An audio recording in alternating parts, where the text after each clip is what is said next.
चौथा स्तंभ है, जो संविधान अभिव्यक्ति की आजादी देता है, हमें बोलने की आजादी देता है, हमारे अधिकार, हमारे हक की लड़ाई लड़ने का अधिकार देता है, उसे यह प्रीति तिवारी जी बंद करवाएंगी, ऐसे अधिकारी बंद करवाएंगे।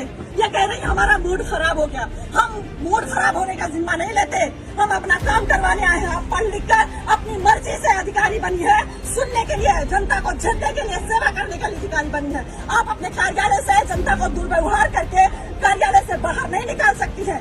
यह अधिकार आपको नहीं है कि आप बोले हमको और आपके साथ खड़े 4 लोग और बोले कि आप भागिए यहाँ से, निकलिए कार्यालय से। अरे आपको पता नहीं है कि पत्रकार क्या होता है? आपने मामूली समझ लिया है। अरे आपको शर्म नहीं आती कि पत्रकार खड़ा होकर बोल रहे हैं मैम मुझे न्याय चाहिए, मैं एक पत्रकार हूँ। आपने क्या कर्तव्य निभाया? आप योगी जी को नहीं जानती, सरकार आदेश नहीं सुनती है कि पत्रकार जब किसी भी अधिकारी के पास जाए, कार्यालय जाए, प्रशासन के पास जाए, तो वो इज्जत दे, पत्रकार को मान सम्मान के साथ बिठाए और उसे पूरा ब्यौरा दे जिस बारे में जानकारी चाहिए पत्रकार को। आप सुनती नहीं है, आप मेरी आजादी छीनेंगी, आप मेरे बोलने की आजादी छीनेंगी। मैं ऐसा नहीं होने दूंगी। प्रीति तिवारी जी, आपने हमारे जमीन पर कब्जा करवाया है और आप ही उस कब्जे को मुक्त करवाएंगी। मैं कुछ नहीं जानती हूँ, मैं सिविल करने जाऊँ, मुझे बोल रहे मेरे कार्यालय से भागे। कहीं सुना है आपने? कितना भी बड़ा सुपीरियर अधिकारी हो, कितना भी बड़ा अधिकारी हो, उसका नर्म लहजा होता है, उसका बात करने का तरीका अलग होता है। ये कहाँ से पढ़ लिख कर आई है? कैसे अधिकारी बन गई कि इनका मूड खराब हो जाता है एक पत्रकार के सवाल करने से? लेकिन मैं यहाँ पत्रकार की हैसियत से नहीं आई थी, मैं एक पीड़ित लड़की की हैसियत से लखनऊ से दौड़ दौड़ के आ रही हूँ कि मैं पीड़ित हूँ मैम, मुझे न्याय चाहिए। आपके गलत आदेश की वजह से मेरे घर पर कब्जा किया गया, आपने गलत कब्जा कर लिया, प्रशासन ने आपको गुमराह किया।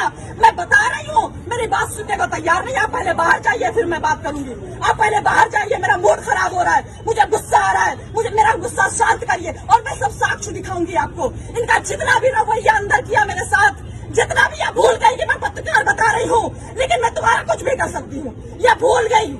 इनका सारा रवैया हमारे कैमरे में कैद है। इन्होंने जो बर्ताव पत्रकार के साथ किया, आप सोचिए, अंदाजा लगाइए कि जब ये आम जनता खड़ी हुई, जब इनके पास जाती होगी तो कैसे गूंगे बहरे की तरह खड़ी रहती होगी।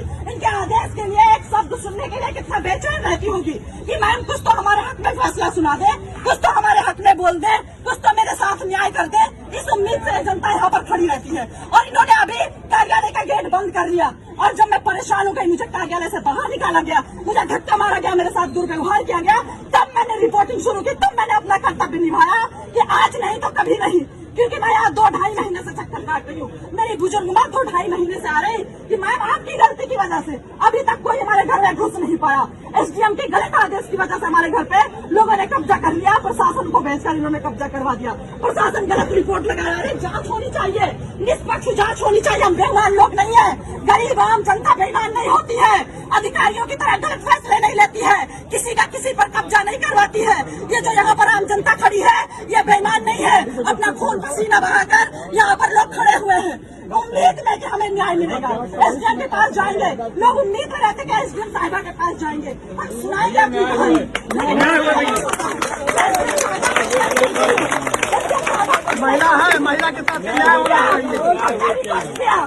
प्रीति तिवारी जी से मैं रोने लगी। मैंने बोला मैम आप भी एक महिला है, आप भी अधिकारी है, मैं भी एक सीनियर पत्रकार हूँ। मैं लखनऊ में